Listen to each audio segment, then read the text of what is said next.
Just you made it. And if you're new here, welcome. I'm Andrea Callahan, and this is where we explore the inner work that becomes your outer brand. Your self worth is your strategy, your inner work is the practice, and your brand equity is the legacy.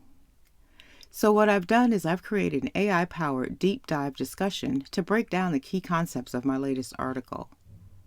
Immediately following that will be the full article reading. This is so if you're grabbing a cup of tea or you're doing chores or you're in the car driving home, you can explore these concepts at your own leisure. Sometimes we don't have time to read an article, so this is my way of making it convenient for you.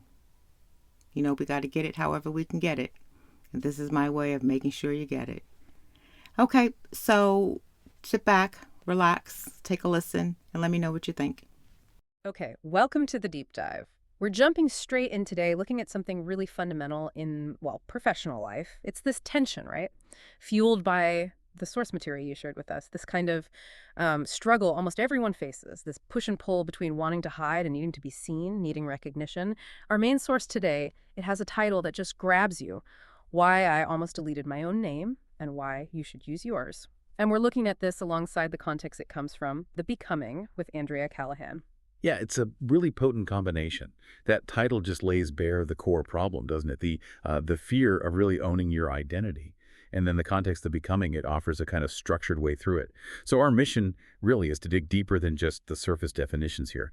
We're exploring how our sense of self, our self-worth, actually shapes our professional brand, how it creates clarity or lack thereof. We need to unpack that initial fear, understand why authenticity is so crucial, and really dissect that toolkit the source mentions. Yeah. Self-love, soul care, and brand clarity. Okay, let's definitely unpack that. Starting with the title, because, wow, Why I Almost Deleted My Own Name, that feels heavy.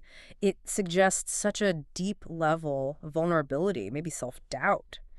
For you listening, maybe you're putting out research or launching something new, a business, or even just voicing a strong opinion at work.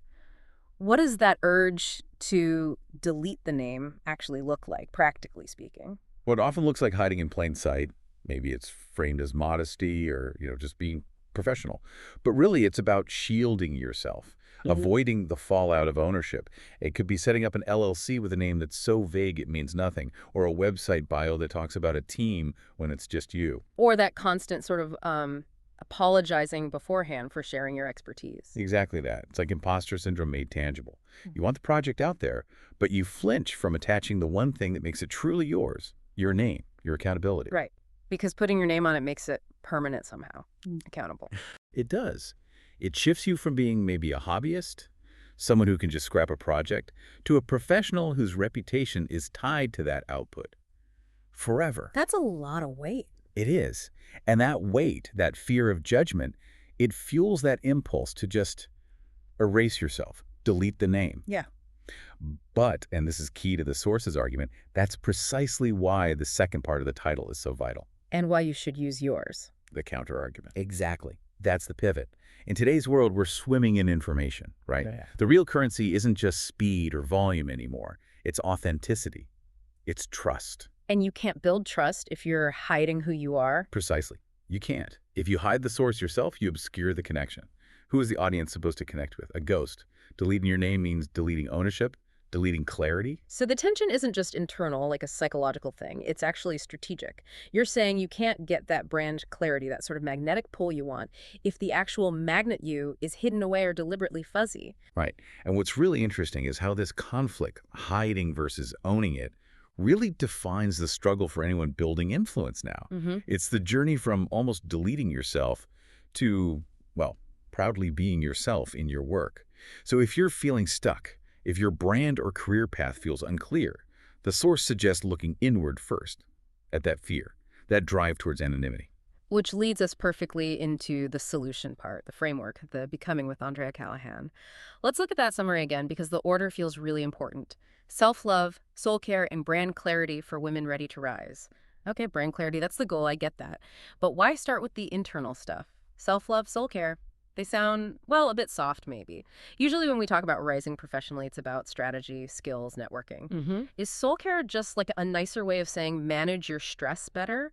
Or is there something more specific meant here? That's the crucial question, isn't it? And the framework's answer is pretty clear. You can't fix an identity issue with a marketing plan. The source material builds from the ground up.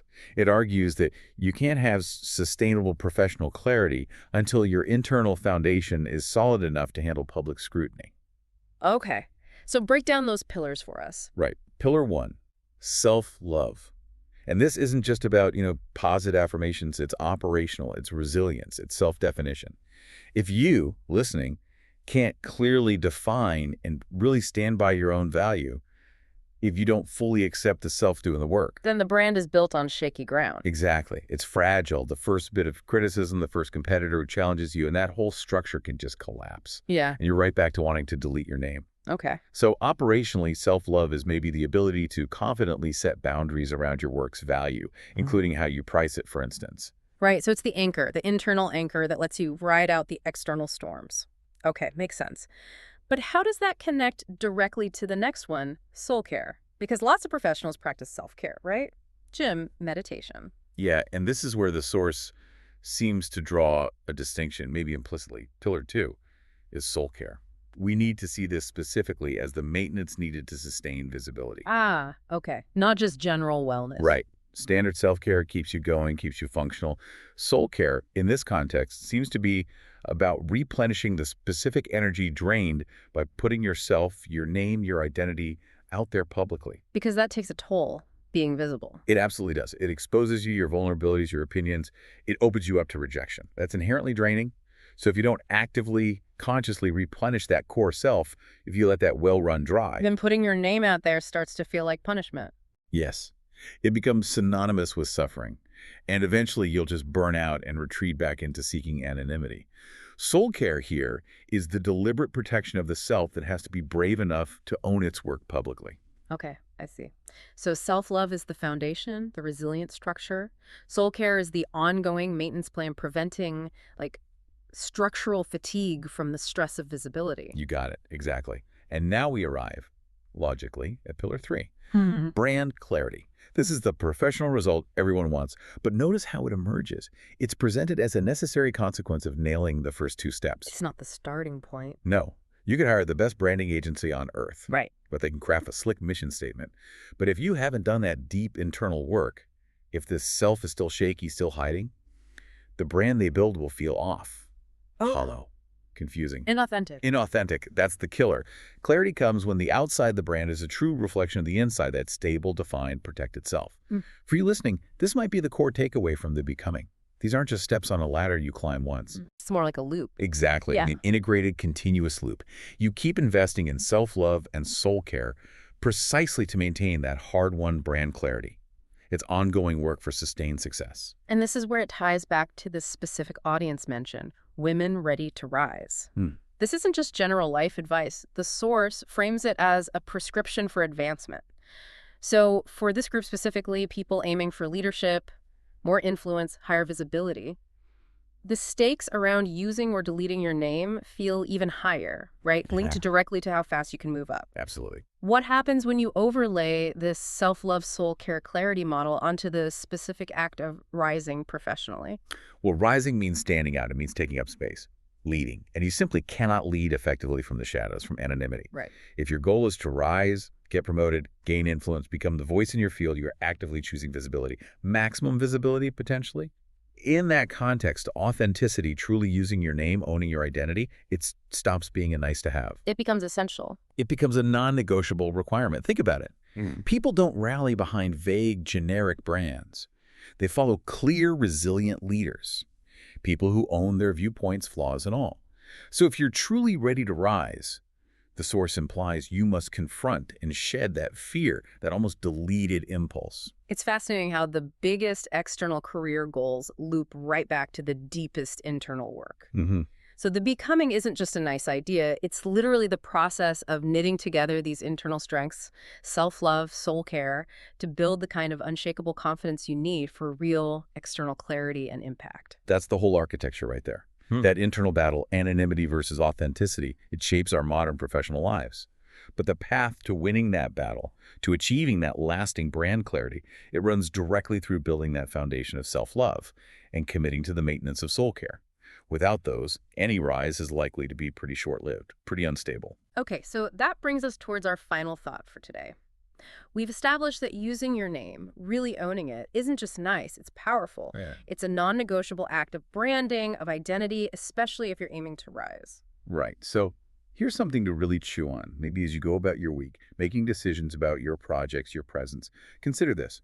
What are the actual costs, maybe in lost influence, missed opportunities, or even just the chance for personal wholeness, integration? What are the costs you are currently paying when you choose not to put your full name, your full self, forward? If you have the skills, the knowledge, the potential clarity, but you hold back on the ownership part, what big opportunities might you be unintentionally turning down? That is definitely the question to reflect on. We really hope this deep dive helps you maybe move past that temptation to delete and step more fully into the power of using your name. Go use your name. Looks like you made it through. Thank you. I know your time is valuable and you're really busy. So for you to take a few moments to listen to this article really means a lot to me. And if it resonated with you, I'd like for you to head over to my Substack where the article resides and share your thoughts in the comments. Join my community because I would love to hear your story. Share your experiences, give advice, tell me you hated it, whatever you like. I'd like to hear from you. Until we meet again, I'm sending you light love and a hug and the courage to stand tall in your authentic brilliance because you are worthy.